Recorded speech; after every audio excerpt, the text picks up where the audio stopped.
Please subscribe and press the bell icon to get latest updates of নির্ঝরের স্বপ্ন। নির্ঝরের স্বপ্নে আমরা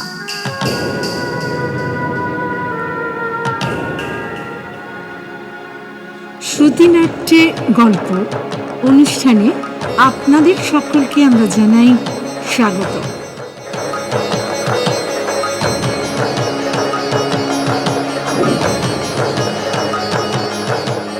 আজকের গল্প অভিনয়, নাট্যরূপ প্রতাপ রায়।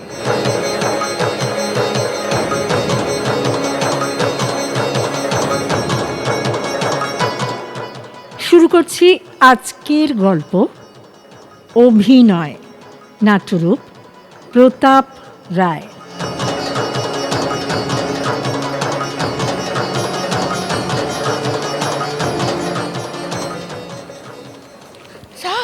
স্যার বলুন স্যার, ডেকেছেন? হ্যাঁ হ্যাঁ হ্যাঁ শোন রত্না, আমার মাথাটা খুব ধরেছে। তুই বেশ কড়া করে আমার জন্য একটু আদা চা করে খাওয়াতো, চা? মাথার ব্যথাটা যাতে উপশম হয়, একটু স্বস্তি পাই। মাথার আর দোষ কি স্যার? ওই যে ছেলেটা, ওটাই তো আপনার মাথা ব্যথার কারণ। আমি বুঝি স্যার, ওই ছেলেটার ব্যবহার আপনাকে পাগল করে দিচ্ছে। মালটাকে সরি ছেলেটাকে কোনোভাবে যদি সাহায্য করা যায় না স্যার, আপনিও নিশ্চিন্ত হন, মাথা ব্যথাটাও সারে স্যার। হ্যাঁ, তারই ব্যবস্থা করছি। বেটা ছেলের চার্জশিটটাই আমি লিখছি। জানেন স্যার, সেদিন আমাকে থ্রেট করেছে, বলে কিনা রতন চেনে, সরে চেনে কচু। কি বলিস? আমি নাকি তার পাকা নানে মই দিয়েছি তাই স্যার। নাকি? তাই নাকি? আমাকে বলে আপনার চামচা। কি? আরো বলে স্যার পার্মানেন্ট হই, তারপর নাকি আমার ব্যবস্থা করবে। এত সাহস কোথা থেকে ভাবতে পাচ্ছেন স্যার, এত বছর চাকরি করছি, এত অপমানিত কোনোদিন হয়নি। আপনি স্যার একটা এই ডবাসি জানিয়ে দিন, যত সব অশিক্ষিত আনকালচার এসে জুটেছে আমাদের কপালে। আচ্ছা রত্না, তোর ওপর ওর খাপ্পা হওয়ার কারণ কি? তুই কি ছোড়াকে কিছু বলেছিস? তোকে ওসব কথা বলতে গেল কেন? আমার উপরে নেক নজর পড়েছে স্যার, যেহেতু সবসময় আপনার পারফরম্যান্স খাটি, আপনার অর্ডার মেনে চলি। আচ্ছা, তাই তার ধারণা ওর গতিবিধির উপর খবর নাকি আমি আপনাকে সাপ্লাই করি স্যার। আমার কান্না পাচ্ছে স্যার, আমি কারোর সাথে পাশে থাকি না, আর আমাকেই বলে কিনা টিকটিকি বলেছে? ছেলেটার সাহস উদ্ধত্ত দেখে আমি আশ্চর্য হয়ে যাচ্ছি। এখনো অফিসে পার্মানেন্ট হতে পারলি না, ট্রেনিং পিরিয়ডেই এই চাকরির জন্য লক্ষ লক্ষ ছেলে ফ্যাঁ ফ্যাঁ করে ঘুরছে এ দরজা থেকে ও দরজায়, ঘুরে বেড়াচ্ছে বেকারত্বের যন্ত্রণায়। আর এছোড়া হাতে লক্ষ্মী পায়ে টেনছে, নিজের কুরুল নিজের পায়ে মারছে, আমার ওপর চোপা করছে। আমি তাড়ায় বই। ঠিক আছে, তুই যা। হ্যাঁ তুই যা। আমার জন্য চা নিয়ে আয়, মাথার হালকা করি, তারপর বাছাধনের চিঠিটা কমপ্লিট করে হেড অফিসে পাঠিয়ে ওর পিন্ডিটা চটকাই আমি। ঠিক আছে। রত্না বেরিয়ে গেল। বড়বাবু কিছু ভাবছেন আর লিখতে যাবেন, হঠাৎই ফোন বেজে উঠল। হ্যালো, সান্নাল বলছি। আপনি? ও হ্যাঁ স্যার, মর্নিং। বলুন স্যার। হ্যাঁ ব্যাঙ্গালোরে পাঠিয়ে দেব। কিন্তু স্যার, ওদের ট্রেনিং তো এখনও শেষ হয়নি, এখনও মাসখানেক বাকি। ও হ্যাঁ ঠিক আছে। অন্তত 3 জন। ঠিক আছে স্যার, ঠিক আছে। যাদবপুর থেকে যে 5 জন ইঞ্জিনিয়ার এসেছে আমাদের ট্রেনিংয়ে, তাদের থেকে 4 জনকে পাঠিয়ে দেব, শুধু ওই রাস্কেলটাকে বাদ দিয়ে। হ্যাঁ বলুন স্যার। না স্যার, না, এটা একটা অপদার্থ, খুব ডেঞ্জারাস স্যার ছেলেটা। আপনাদের ওখানে গেলে লাইফ স্পয়েল করে ছেড়ে দেবে। ছেলেটার ব্যবহার খুব বাজে। হ্যাঁ বলুন স্যার। হ্যাঁ কিন্তু স্যার, হ্যাঁ হ্যাঁ হ্যাঁ, ঠিক আছে স্যার, ঠিক আছে। আপনারা যেটা ভালো বুঝবেন তাই করবেন। আমি চাই কোম্পানির সুনাম অক্ষুণ্ণ রাখুক, অক্ষুণ্ণ থাকুক। অক্ষুণ্ণ রাখতে আলতু ফালতু এলিমেন্ট কোম্পানির পক্ষে ক্ষতিকর। হ্যাঁ হ্যাঁ, ঠিক আছে, ঠিক আছে, নমস্কার। রিসিভার রেখে কথার মধ্যেই রত্না চা নিয়ে প্রবেশ করলো। চা স্যার। কই কই দে। রত্না, আমার কিছু ভালো লাগছে না। এই যে কেন, হেড কেন? অফিস যা শোনালো তাতে আমি রীতিমতো ভাবনায় পড়লাম। তুই বাইরে গিয়ে বস, আমাকে যেন আজকে আর কেউ ডিস্টার্ব না করে। আমি ঠিক আছে, একটু স্যার। একা থাকতে চাই আজকে। আচ্ছা আচ্ছা আচ্ছা আচ্ছা। আরে, হঠাৎ একটা লোক প্রবেশ করে, নোংরা ধুতি পাঞ্জাবি পরা, শীর্ণ রুগ্ন বুড়ো, হাতে ক্রাচ, খুঁড়িয়ে খুঁড়িয়ে হাঁটছেন। কে আপনি? কোথা থেকে উদয় হলেন আমাকে না জিজ্ঞাসা করে বিনা অ্যাপয়েন্টমেন্টে? কে আপনি? চলুন চলুন, বাইরে চলুন। আরে আরে, চলুন চলুন চলুন চলুন। না না, স্যার আজ খুব ব্যস্ত, আপনাকে এখানে পাঠালো কে? আগে ওই রিসেপশন থেকে তো এখানে পাঠালেন। রিসেপশন? রিসেপশন থেকে মানে কি? কি চাই আপনার? দেখুন, এটা অফিস, এখানে কোনো দান ধ্যান করা হয় না, ব্যবস্থা নেই সেরকম। দান দান নিতে তো আসিনি। আমি এসেছি সান্যাল সাহেবের সঙ্গে একটু দেখা করতে। আপনি স্যারকে চেনেন?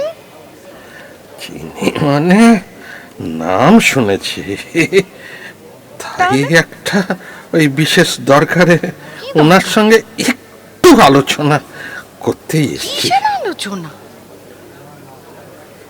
একটু বলুন না, একটু বলুন। রত্না, তুই বাইরে যা, দেখি উনি কি বলতে এসেছেন। যত সব ফালতু লোক। হ্যাঁ বলুন বলুন, আপনার আগমনের হেতু, তবে খুব সংক্ষেপে বলবেন, আমার হাতে সময় খুব কম, খুব কম। না না না, বলছি অনেক কষ্ট করে খুঁজে খুঁজে আসলাম, বুঝলেন। পায়ে বল পাই না যে, কাজ নিয়ে হাঁটাহাঁটি করি, শরীরটাও দুর্বল। এই চেয়ারটাতে একটু বসবো স্যার? বসুন, এবার বলুন। বলছি বলছি, গলাটা আসলে একদম শুকিয়ে কাঠ হয়ে গেছে। যদি যদি স্যার একটু জল পেতাম। আপনি কি জল খাওয়ার জন্য এই অফিসে এসেছেন? কর্পোরেশনের ট্যাপের জল তো রাস্তায় অ্যাভেলেবেল। সান্যাল সাহেব একটা বোতল ভদ্রলোকের দিকে এগিয়ে দিলেন। নিন, আলগেছে খেয়ে বলুন কি জন্য এসেছেন। বলি স্যার, বলি।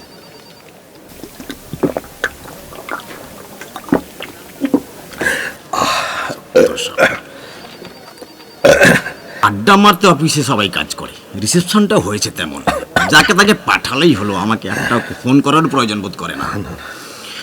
স্যার স্যার, আপনার হয়েছে, এবার বলে ফেলুন তাড়াতাড়ি, হ্যাঁ, স্যার। আগমনের কারণ কি? বলছি স্যার, বলছি বলছি বলছি স্যার, আমার মেয়ের বিয়ের ব্যাপারে একটু স্যার খোঁজ খবর নিতে এসেছি। বেশ। স্যার, আপনার কি মনে হয় এটা ম্যারেজ রেজিস্ট্রি অফিস? না না না আমরা ঘটকালি করার জন্য এখানে বসে না আছি? না না, বেরিয়ে যান। না না না, আমি না না হলে আমি কিন্তু রত্নাকে ডাকবো, আপনাকে ঘাড় ধাক্কা দিয়ে বের করে দেবো। না না না না, আমি আমি জানি, আমি জানি এই অফিসে ওসব হয় না। তবে কি কি কি কি তবে? ঝেড়ে কাশুন, খোলসা করে তাড়াতাড়ি বলুন, আমার অনেক অনেক অনেক কাজ আছে। জানি স্যার, জানি জানি জানি জানি।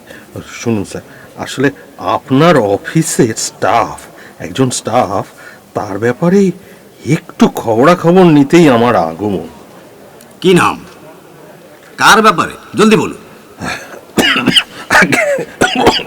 আবার আগে অয়ন দাস।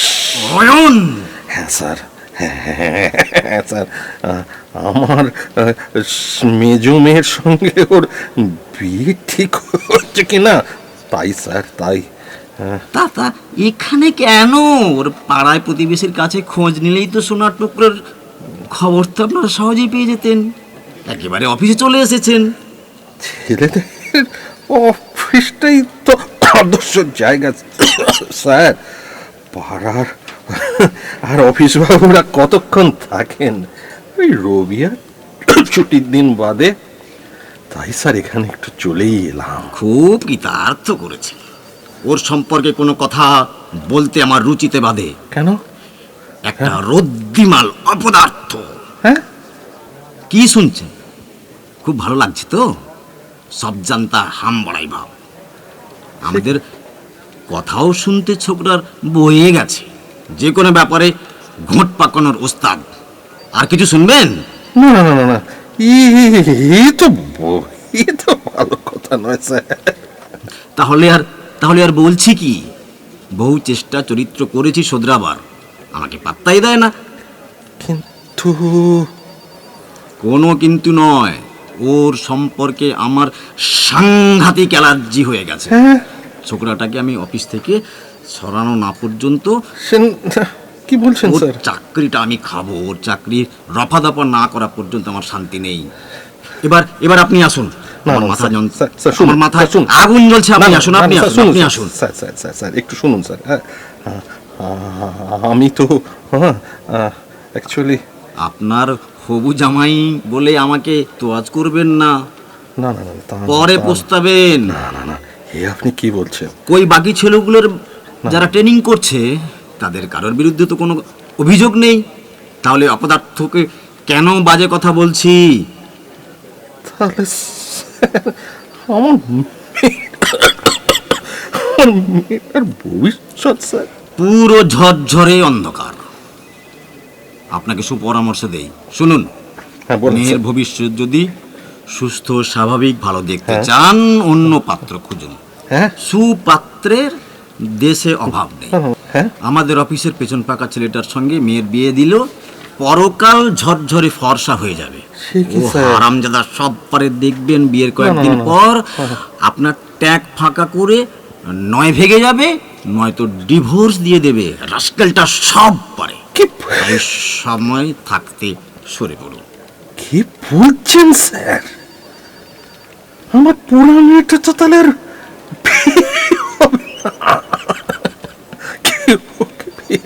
স্যার জীবন তো হাইপুরোই থাকবে তাহলে। পোড়া মানে? কপাল পোড়ার কথা বলছেন? সত্যি কপাল পোড়া।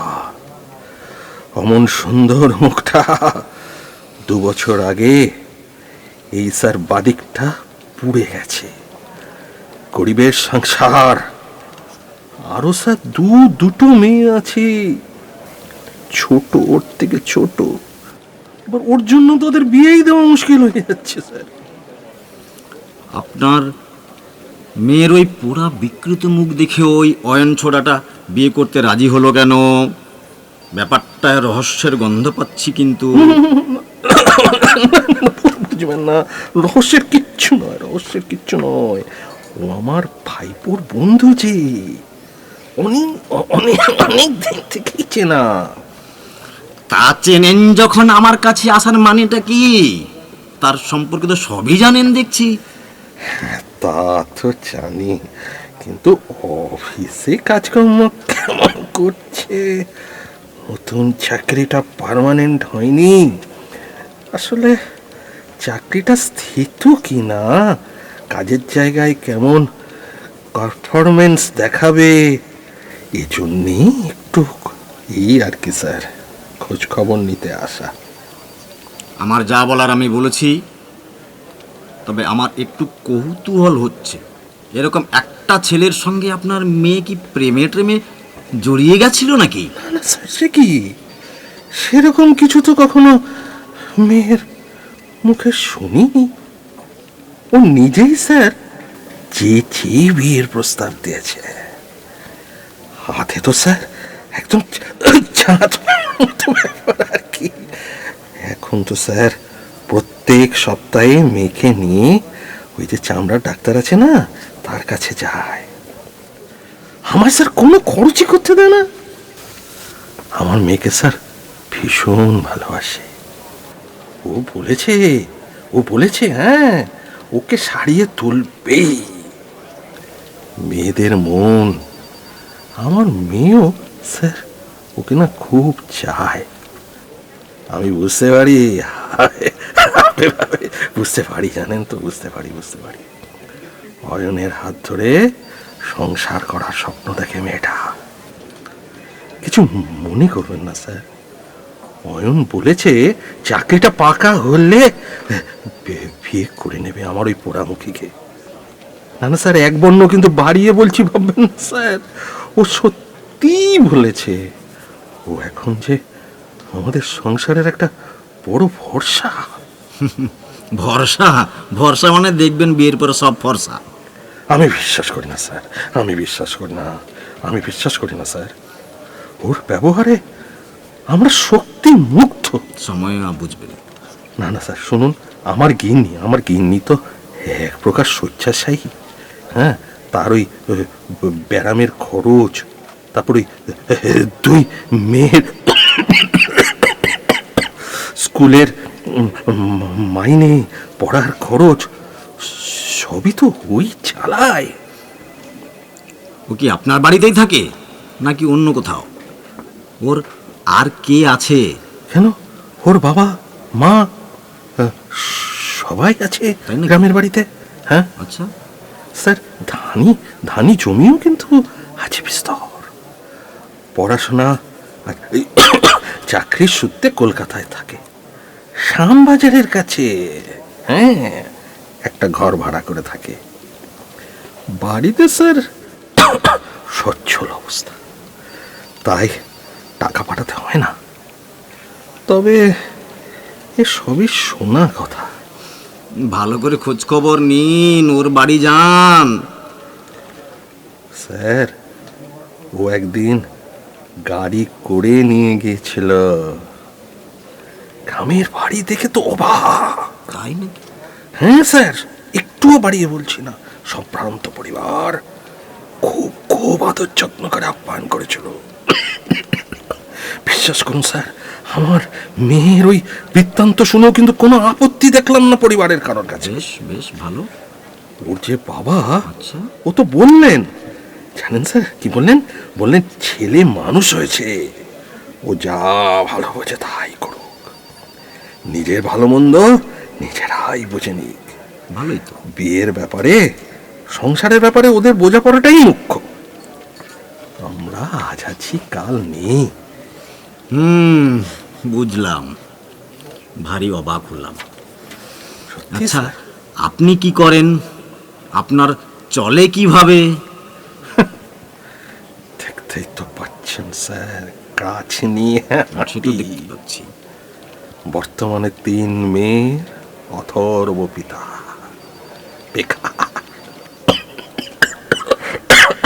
বাড়িতে বসে বিড়ি বাঁধি, বিড়ি। তবে হ্যাঁ, মেয়েরাও একটু একটু সাহায্য করে। ওদের মা তো কিছুই করতে পারে না। একটা কোম্পানিতে জানেন ভালোই চাকরি করতাম, অ্যাক্সিডেন্ট হলো, অ্যাক্সিডেন্টের পর কোম্পানিও ছাঁটাই করলো। মাথাতেও কিছু মনে রাখতে পারি না। আচ্ছা আচ্ছা। অভিতব্য স্যার, না হলে আমার অ্যাক্সিডেন্ট, মেয়ের আগুনে পোড়া, ওদের মার শয্যাশায়ী হওয়া, এগুলো তো সবই আপনার অ্যাক্সিডেন্টের কারণ কি? কপালের লিখন। ভ্যান রিক্সা করে দেশের বাড়ি থেকে ফিরছি, এমন সময় একটা লরি পিছন থেকে এসে ধাক্কা মেরে পালিয়ে গেল। সে কি? হ্যাঁ স্যার, বড় মেয়ে আর রিক্সা চালক, ওখানেই শেষ স্যার, ওখানেই শেষ। আমি 6 মাস মৃত্যুর সঙ্গে পাঞ্জা কষে এক পায়ে ক্ষত নিয়ে বাড়ি ফিরে আসি। মাথায়ও লেগেছিল। সেই থেকে স্যার মাঝে মাঝে না মাথায় খুব যন্ত্রণা হয়, মাথায় কাজ আর ঠিকঠাক করতে পারি না। আচ্ছা, মেয়ের মুখ পড়লো কিভাবে? পূর্বজন্মে বোধহয় এমন কিছু অন্যায় করেছিলাম, এ জন্মে ভগবান তার শোধ নিচ্ছে, আর কি বা বলতে পারি বলুন? না হলে এমন দুর্দশা কেন হবে? কাঠের জালের উনুনে রান্না করতে গিয়ে কখন যে শাড়িতে আগুন লেগে গেল টেরই পাইনি মেয়েটা। ইস, গায়ে জ্বর নিয়ে রান্না করতে গিয়েছিল। ভারী দুঃখী মেয়ে আমার। আহারে, স্যার, এখন যদি অয়নের সঙ্গে ওর বিয়েটা না হয়, তাহলে যে আরো হয়তো মারাত্মক কোনো দুর্ঘটনা আমার জন্য অপেক্ষা করছে। সত্যি আপনার কষ্টের সীমা নেই।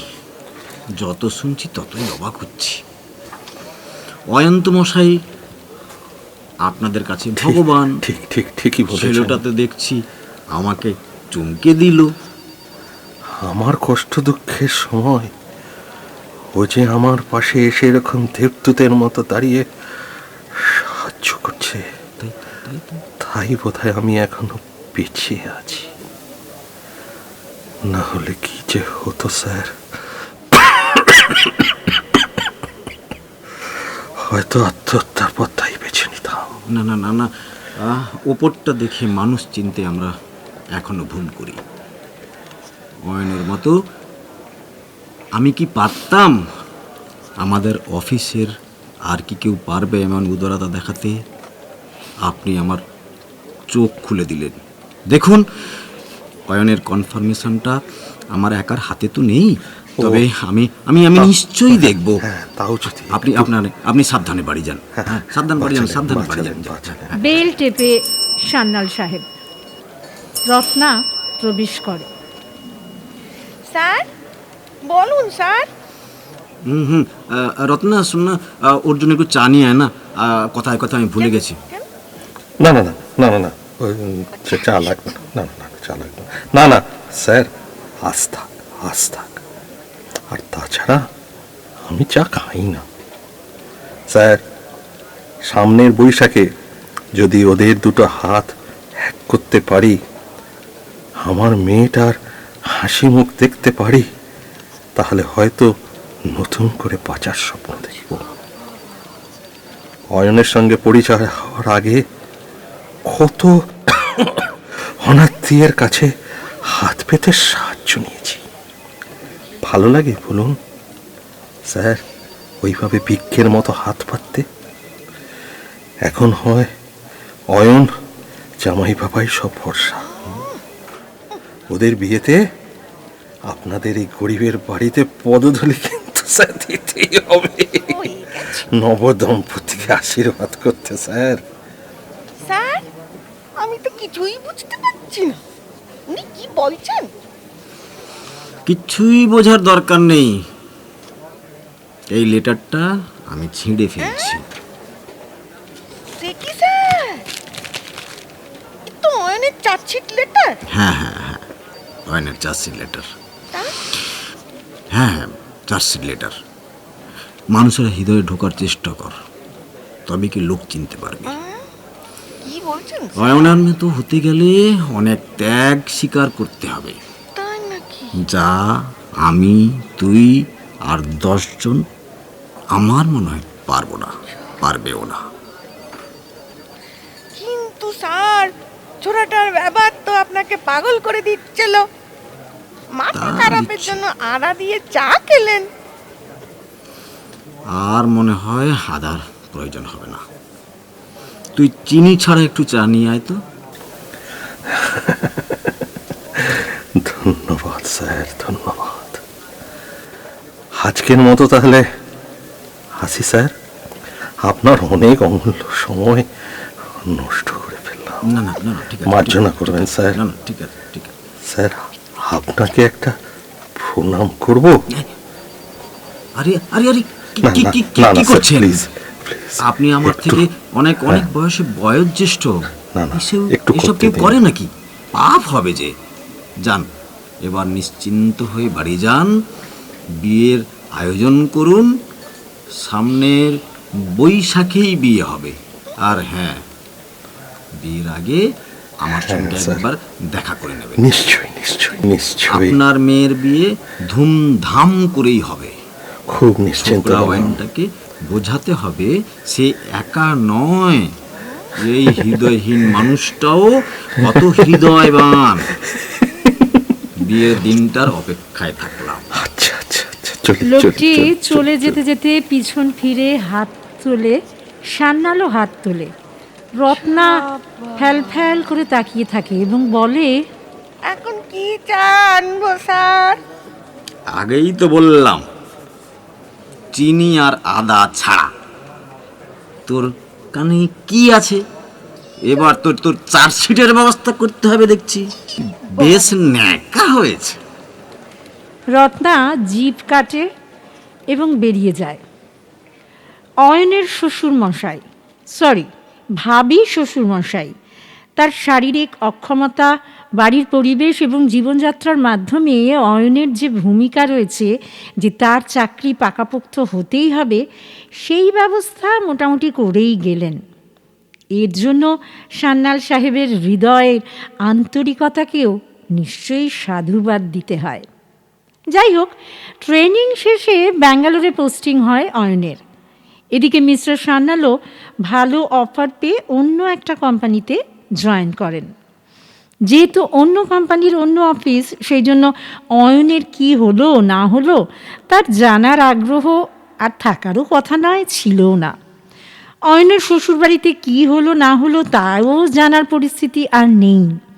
নতুন জায়গা, নতুন চাকরি, মিস্টার সান্যাল সেখানেই কাজের মধ্যে ডুবে থাকেন।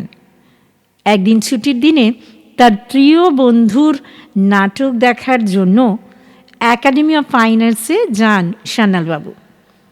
নাটক শুরুর আগে অভিনেতা বন্ধুর সঙ্গে দেখা করার জন্য গ্রিন রুমে যাওয়ার পথে হঠাৎ সান্যালবাবুর পা থেমে যায়। তিনি একজনকে দেখেন, চমকে ওঠেন। এই যে সেই ভদ্রলোক, এরকম মনে হয় সান্যালবাবুর, অয়নের শ্বশুরমশাই। সান্যালবাবু তো হতবাক হয়ে যান।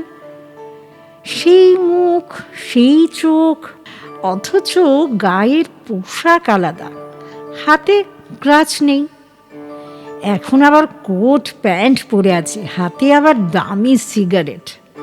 প্রথমে ভাবলেন বোধহয় অন্য কেউ, কিন্তু বেশ কিছুক্ষণ ধরে নিরীক্ষণ করার পর নিশ্চিত হয়ে সরাসরি সান্যালবাবু তার সামনে গিয়ে দাঁড়ান। এই যে শুনছেন? হ্যাঁ হ্যাঁ, আপনাকে বলছি, শুনবেন? কিছু বলছেন নাকি আপনি?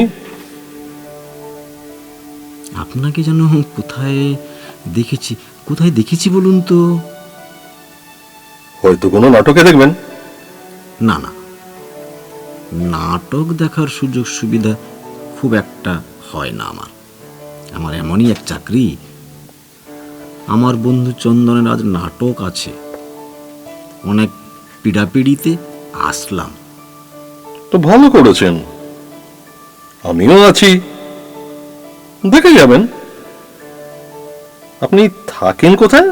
এই যে বেহালা পর্ণশ্রী। আপনি? বজ্রনী। আপনাকে আমি আগে দেখেছি, আমি চিনতে পেরেছি। আমাকে আপনি চিনতে পারছেন না? না। আমি অমর সান্যাল, অয়নের অফিসের। অয়ন? অয়নকে বলুন তো? আরে ওই যার বিয়ের ব্যাপারে অফিসে খোঁজ খবর নিতে আপনি গেছিলেন। হ্যাঁ হ্যাঁ হ্যাঁ হ্যাঁ হ্যাঁ, মনে পড়েছে মনে পড়েছে মনে পড়েছে। আরে আপনি কেমন আছেন? কেমন? বেশ বেশ ভালো তো আছেই, তবে এখন আর ওই অফিসে আমি নেই। ভালো অফার পেয়ে অন্য একটা কোম্পানিতে জয়েন করেছি। তা অয়নের বিয়েটা আশা করি ভালোই হয়েছে। মেয়ে সুখী তো? হাসলেন?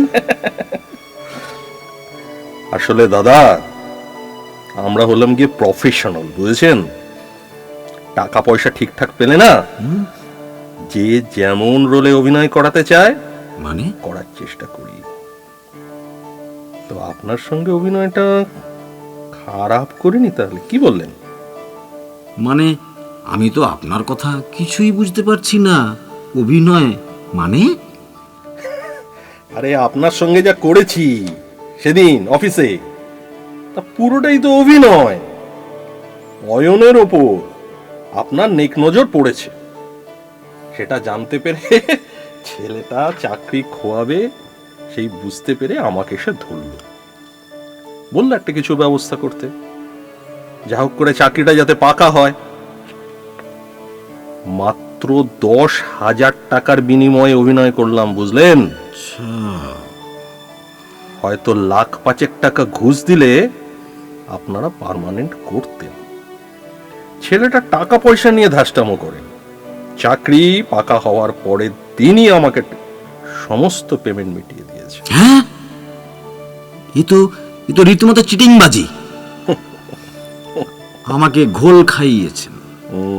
আপনার মেকআপ, পরচুলো, পোশাক, সবই যা, কথাবার্তা সবই জান।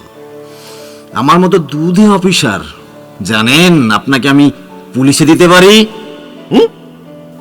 পুলিশ কিচ্ছু করতে পারবেন না। এই চিটিংবাজি ব্যাপারটা আমি অফিসে জানিয়ে দেব, কিন্তু কাঁচ কলা হবে। উল্টে জানেন আপনি ফেসে যাবেন। তার মানে আপনার স্পর্ধা তো কম নয়। আমার এই অফিসে একটা রেপুটেশন আছে, সবাই আমাকে রেসপেক্ট করে। আমি আজই হেড অফিসে ফোন করব। আপনি এবং ওই রাস্কেলটার দুজনেরই হাজত বাস হবে, কেউ ঠেকাতে পারবে না। আবার বলছি, আপনি কিচ্ছু করতে পারবেন না। কি প্রমাণ আছে আপনার কাছে? রিসেপশনে আমার কোনো সই নেই, নাম বা কার সঙ্গে অ্যাপয়েন্টমেন্ট করছি কোনো রেজিস্টারই করা নেই। কেউ রেকর্ড দেখাতে পারবে? কেউ রেকর্ড দেখাতে পারবে না। সত্যি সত্যি আপনি একজন পাকা অভিনেতা। অনেক পরিশ্রম ও অধ্যাবসায়ের ফল বলতে পারেন। অভিনয় করার আগে স্থান, কাল, পাত্র যদি খুঁটিয়ে পর্যবেক্ষণ না করলে দর্শকের মনোগ্রাহী হবে কি করে? এর সঙ্গে একটু গলার ভেরিয়েশন। আজকের নাটকের অভিনয় দেখবেন, আরো মারাত্মক ভিলেনের অভিনয়। যত অভিনেতাদের উপর রাগ করবেন ততই আমাদের সার্থকতা, মানে অভিনয়টা ঠিকঠাক পারলাম এই আর কি। আপনাকে আমি ছাড়বো না। আর ওই হারামজাদার চাকরিটা কি করে থাকে সেটাকেও আমি দেখব। উল্টে আপনি ভেসে যাবেন। বলবো আপনার সঙ্গে আমার দেখাই হয়নি, কোনো প্রমাণ তো নেই। কে বলেছে প্রমাণ নেই? অফিসে সিসি ক্যামেরা চারিদিকে, আপনি আমার চেম্বারে গেছেন, প্রমাণ ঠিক পাবোই। আচ্ছা, প্রমাণ আছে? তাহলে তো পরিষ্কার। আমি আপনার ঘুষ খাওয়ার ব্যাপারটা রফা করতে গিয়েছিলাম। 5 লাখের জায়গায় 3 লাখ, ওই 3 দিয়েছি, ওটাই তার প্রমাণ হবে। আপনাদের কাছে অয়নের ব্যাপারে এত এলিগেশন থাকতে আপনি ঘুষ খেয়ে চাকরি পার্মানেন্ট করেছেন। আপনার অন্য কোম্পানিতে জয়েন করা, আপনার ঘুষ খাওয়া যাতে জানাজানি না হয় সেটাও কিন্তু কারণ। এসব কি বলছেন আপনি? ভদ্রলোকের মতো আছেন, ভদ্র থাকুন। এসব নিয়ে কেন মাথা ঘামাচ্ছেন? নতুন অফিসে গিয়ে আমি যদি বলি, গড়গড় করে সমস্ত কথা বলতে থাকি, আপনার চাকরিটা থাকবে তো? নাটক দেখতে এসেছেন, মস্তিষ্ক ঠান্ডা করে নাটকটা দেখুন। এসব কি বলছেন আপনি? নতুন রসদ পাবেন। রামকৃষ্ণ ঠাকুর বলে গেছে, বুঝলেন তো? নাটকের লোক শিক্ষা। আপনি চুপ করুন, বকবক মত করুন। আপনার শিক্ষা সম্পন্ন হয়েছে আশা করি। কি বলছেন বাজে? যান আপনি হলে প্রবেশ করুন, আমি একটু নাটকে মনঃসংযোগ দিই। চলে যাচ্ছিলেন ভদ্রলোক, হঠাৎ করে ফিরে বললেন, ও ভালো কথা। ওই অয়ন বলে ছেলেটার কত উপকার করেছেন বলুন তো? একটা বেকার যুবক। আরো একটা কথা, আরে আপনি যদি কোনোদিনও কোনো ব্যাপারে বেকায়দায় পড়েন, আমার আপনি মতো চুপ করুন, অভিনেতাদের আপনি- শরণাপন্ন আপনি হবেন। দাঁড়ান, আপনাকে দেখবেন। দেখে ছাড়ছি। আমি আপনাকে মুশকিল দেখছি, আসান হয়ে যাবে। আপনাকে আমি দেখেই ছাড়বো। আরে শুনুন, তো সব চোখের সামনেই তো দেখছেন পাতি, বুদ্ধিজীবী অভিনেতারা যান, রাজনীতির মঞ্চে হাজির হয়ে মানুষের সেবায় সব মগ্ন। বড় বড় কথা আপনাকে দেখে নেবো। যান, কত যান, যান, মানুষের আপনি যান। উপকার করে অভিনেতারা। আসি, নমস্কার। আসুন, যান, আপনাকে পরে দেখে নেবো। ও যান, হ্যাঁ। যান, যান। নাটকটা কিন্তু দেখবেন মন দিয়ে, হ্যাঁ? আরে চলি। আপনি যান, আপনাকে আমি দেখে নেব। আপনি যান, আপনাকে আমি দেখে নেব। আরে আপনাকে আমি দেখে ঠিক নেব, আছে, আপনি ঠিক আছে। যান, আপনাকে আমি দেখে নেব। ঠিক আছে।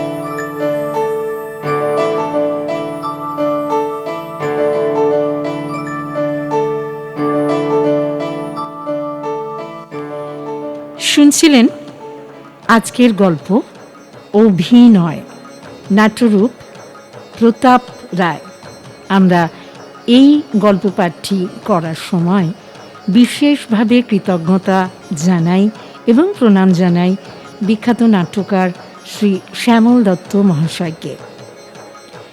অভিনয়, এই গল্প পাঠে যারা অংশগ্রহণ করেছিলেন তারা হলেন সান্যাল সাহেব হামিদ, অভিনেতা এবং লোকটি সত্যজিৎ, রত্নার ভূমিকায় সর্বাণী, গল্প বিবরণে এবং পরিচালনায় সুস্মিতা, মিউজিক ও স্পেশাল এফেক্টস নিলয় ঘোষ।